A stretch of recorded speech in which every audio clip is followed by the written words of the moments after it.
Hello everyone, hope you're doing well. Today we have two bits of information to go through the War Thunder website. The first one is that we are 1.5 ways through the second objective of the World War II Chronicles. And this to me is kind of surprising, the amount that's actually been done for this.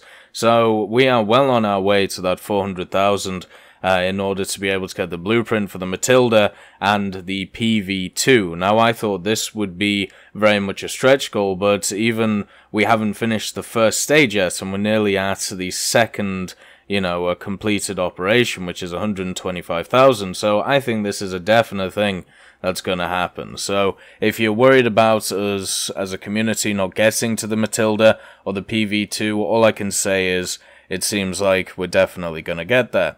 On top of that, on the 19th of April, which is today, we have another answers from the developers. Now, we had one on the 17th, and that basically covered a Russian stream that BVVD did, who is, I believe he's known as a War Thunder producer or something like that. Basically, he is a person, at least when it comes to interacting with the community, who seems to do a lot of the Q&As when it comes to the website and also some of the streams, especially on the Russian stream, of course. And when we go into, generally these, they're answered by him. Now this one seems to be more of a collective effort. There's nobody's name which is actually attached to this, so I'm guessing this is more general questions which have been added, over time.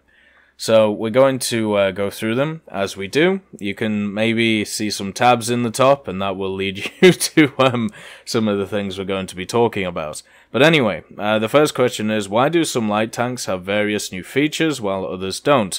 For example, the T-50 doesn't have them, although in reality, for example, it was engaged in reconnaissance on the Leningrad front. The same applies to wheeled vehicles. Some light tanks at their BR and rank actually have the capabilities of a medium tank, and that's why these new functionalities were not added for them. The T-50 is one of those tanks. So it's pretty much a opinion-based thing where they believe that because the T-50 is much more similar to a medium tank in its playstyle, it doesn't need the extra advantages of the light tanks which we see in-game to try and bring it up to that playstyle. When we look at stuff like the Bulldog, the T92, maybe not so much the RU-251 and the Object 906, but how about something like the AEC, which was a gift vehicle? A lot of these vehicles are definitely lesser than their counterparts at a very similar BR. The Bulldog has had many different BRs over the years, and I believe right now it's sat at 6.0, but you'd still take the T25 over it. The T25 has a better gun, better armor. It loses a little bit out on speed, but the speed for the Bulldog just basically gets it killed quicker because it's such a massive machine for a light vehicle. The T92's ammunition choices and gun, even though it rapidly fires, are struggling, let's just say. The APCR is not very good, the heat doesn't pen that much, and the Sabo is pretty much the only thing you can go for, and a lot of the times that doesn't really do a lot of damage. The AEC is once again one of these larger light tanks, so you can understand why Gaijin believe that these light tanks need scouting abilities, whereas if you get another tank which is labelled as a light tank historically, maybe it doesn't, because it fills the role of a medium tank that you see on the battlefield. Now obviously this all comes down to personal opinion, and some people will believe that every light tank should have these scouting abilities, or every vehicle which was ever used for reconnaissance should have these scouting abilities. Me personally, I would like to see more tanks with these scouting abilities, but I do like the fact that now light tanks are viable with these abilities, and it seems like over time people are starting to use them more. Not much with the RU and the Object 906, because obviously those are very much tank killers, but when we look at stuff like the T92 and the Bulldog, these are getting much more used in a scouting sense, and to have different mechanics actually affect the game in a positive way, I'm very, very happy with that.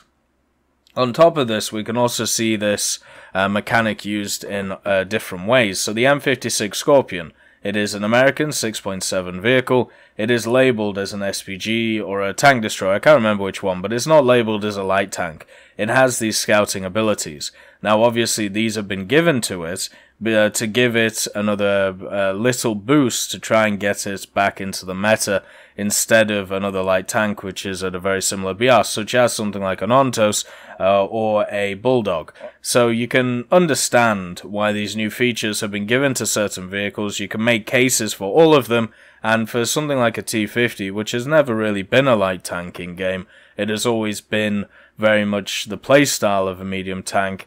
It is very odd thinking that that would get these abilities, because people don't use it like that. Now, if you want to be pure about it and just say every light tank should have it, then you have to take it away from stuff like the M56, and you have to give it to stuff like the T50. But once again, that's an opinion-based thing, and that's where we're at right now. Their opinion, personally, is that the T50 acts more like a medium tank, so therefore it shouldn't have the light tank abilities, and the M56, even though it's basically a tank destroyer, it acts more like a light tank on the battlefield, a reconnaissance vehicle.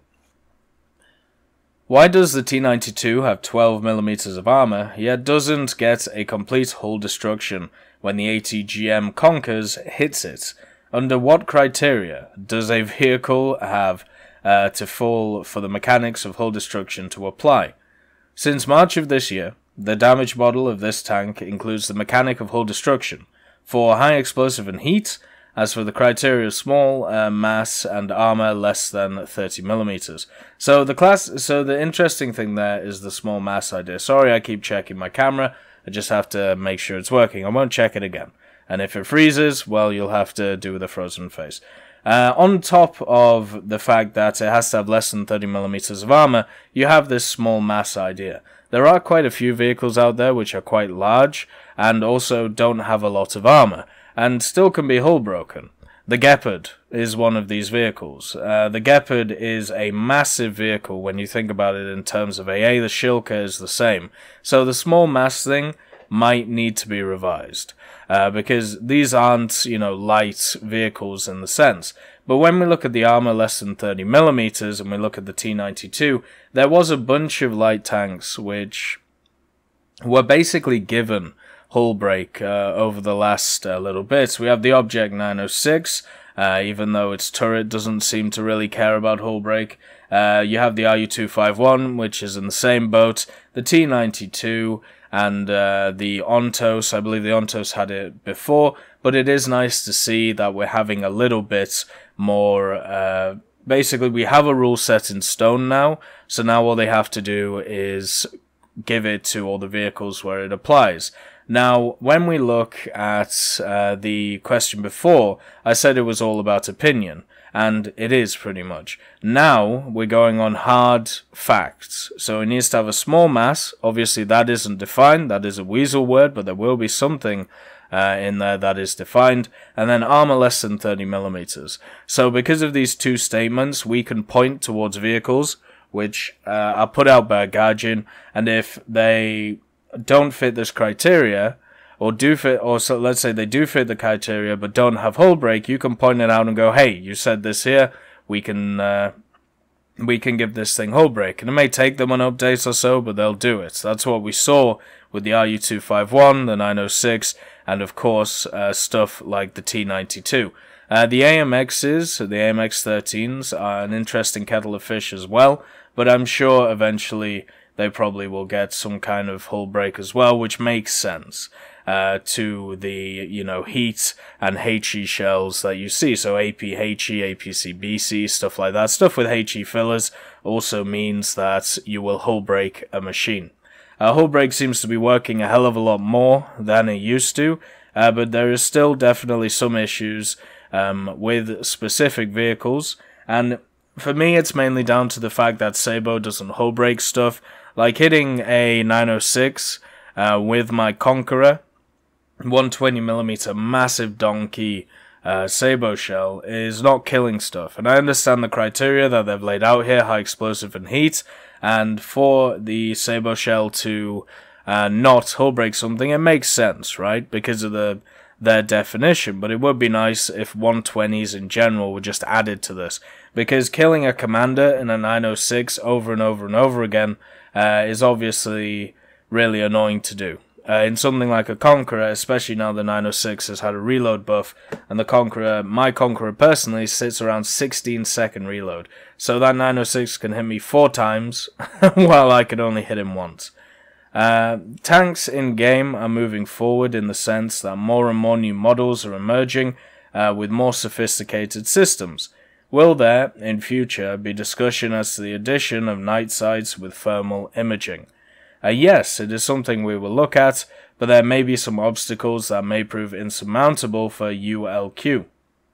The compatibility with older graphics cards mode. For example, it is very difficult, or even impossible, to realize the operation of IR or TPV sights on ULQ. So, IR and TPV are obviously different sights which you can generally use in combat. When we talk about tank combat, when we talk about pretty much aircraft combat, any type of combat nowadays will have these sights which are available and have done for a very long time. When we now have stuff like Abrams, T-64s, even the Leopard 2K, the Challenger, it is very odd that these new sights are also not accompanying them. And even before those tanks, we should have had some of these sights in. Now, if it is an issue with ULQ, it is time to make a decision.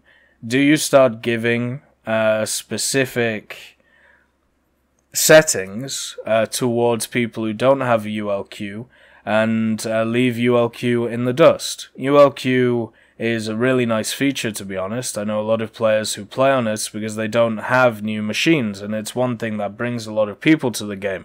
You've got to understand nowadays, especially with when you look at the whole Bitcoin mining stuff, or just, you know, the idea of cryptocurrency mining in general, a lot of PC parts, including graphics cards, have smashed up in price massively because of the demand for this stupid cryptocurrency stuff. And I understand if you take offense at the stupidness of it, maybe I'll do a video just talking about how ridiculous the whole thing is.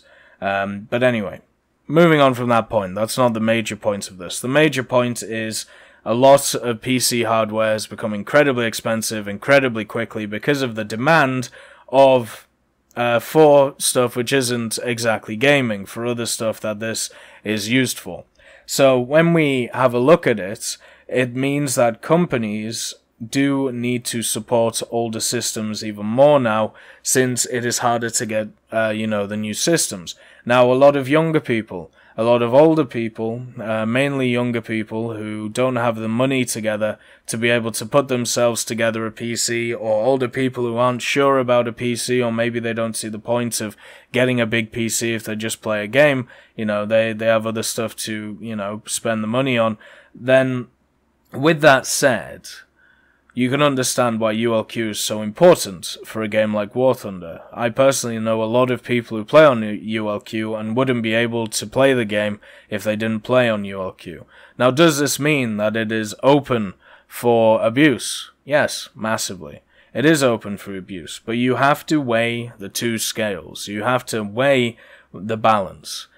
With the new Dagor engine updates, we saw a big improvement in ULQ standards compared to other graphical settings. And with optimization and also the utility of the new engine, hopefully we see an even more standardized game in ULQ compared to the other graphic settings. I don't want ULQ to be removed, but there is definitely a conversation to be had if people on ULQ cannot support stuff like IR or TPV. Is it fair giving it to everybody else, but not to people with ULQ? Probably not, to be honest. But then you have the conversation, is it worth holding game mechanics back because of ULQ? And right now, since there is still a lot to be added to the game instead of sights, I would say yes. We should focus on the other things that should be added to the game instead of sights, which will give an advantage, definitely. But right now, the only thing it would help out with is stuff like night battles. And for me personally, I would rather just stick with how we have it right now, where people will hardly use the sights anyway because they'll just change their graphical settings with post effects or brightness. So what you're going to do. You can't stop people trying to get an advantage. That is something that will never happen in a game. Like, it just won't work. Go and talk to Counter-Strike pros and go and ask them about their graphical settings and find out why they're not on max, because I don't think any of them run on max settings, even though they have beefed up PCs. And it's because they're competitive. It's because they're used to stuff from years ago when they used to play on like older machines. So yeah, it's just something you're going to have to get used to. And I understand the frustration for a lot of players with higher end PCs who want these new features in, but how about we focus on other features that everybody can enjoy? Let's be a little bit more collective instead of individualistic when it comes to this game. How soon will players see new Japanese ground vehicles? For example, heavy tanks are a necessity. No, they're not. There will be something in update 1.79, but there are no heavy Japanese tanks at the moment because the tanks themselves are very controversial. In fact, there were generally projects. So, let's talk about heavy tanks. I've made a video in the past about Japanese heavy tanks. Please go look it up. Just type in like Japanese heavies or rank 6 Japan, something like that. Actually, let's just see. Am I signed in? No, I'm not signed in.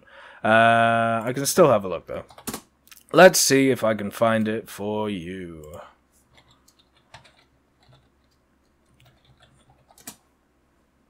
Hey, it's me. There we go. And right, so Japanese. Here we go. So it's called Implementing Japanese Heavies. I talked about it 8 months ago. I also did a video talking about rank 6 Japanese vehicles where I go into the Type 10 or the whatever it's called. It's either the Type 9 or the Type 10. I always forget. The Type 90 and the STC, and also some versions of the Type 74 that we may see. But this is the one where I'm basically talking about implementing Japanese heavies. And at the time, I had the same opinion that I have today. There was pretty much, when we look at the Japanese heavies, even the most information we have on them is the majority of them are just drawings, and there was only really one prototype made of an OI variant. And if you're okay with having, semi-prototype vehicles added to the game, such as the Ho reproduction, where only half of one was made at most, that we know of, out of information that we've gained, then that's okay. You go for that. I personally am not okay with that. I really don't like the idea of having half vehicles that were never fully tested in the game. I think I've made that point very clear over, many months at this point. Now, if you're okay with it, go ahead. You can add these Japanese heavies, and then we can talk about from a gameplay point of view where they just don't fit in the game. The smaller maps are not small, they're not too small for these heavies, but a lot of areas, such as narrow heads, will have to be widened because these guys won't fit, especially the OI 120.